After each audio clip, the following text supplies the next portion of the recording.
င်္ဂလာပါ function တွေတွက်တာလဲအားလုံးမှန်တယ်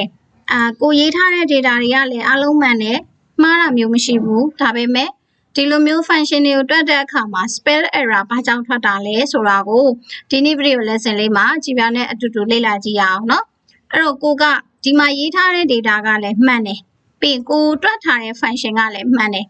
ဒါပေမဲ့ဒီနေရာမှာတစ်ခုကိုရွေးလိုက်တယ်ဆိုရင်တချို့ data တွေကအဖြေမှန်ထွက်တယ်တချို့ database တွေကြလို့ရှိရင်အဖြေမထွက်ဖဲနဲ့ spell error ကိုပြောင်းသွားတယ်။ဘာကြောင့်လဲဆိုရင်အရေးကြီးတာတစ်ခုက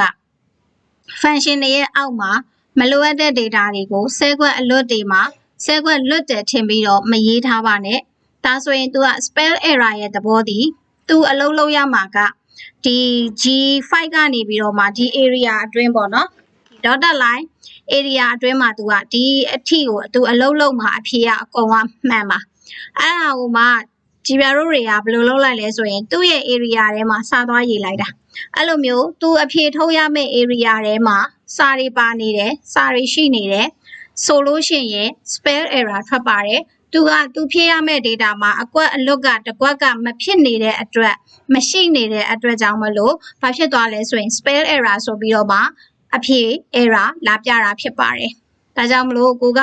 filter function တွေကိုသုံးတယ်ဒါမှမဟုတ် array function တွေပေါ့နော် array function တွေကိုသုံးတဲ့အခါမှာဆိုရင်အဲ့ဒီ array ရဲ့ area အတွင်းထဲမှာကိုတွက်တဲ့ area အတွင်းထဲမှာဒီလိုမျိုးစာသားတွေရှိမနေရအောင်ဟုတ်ပြီနော်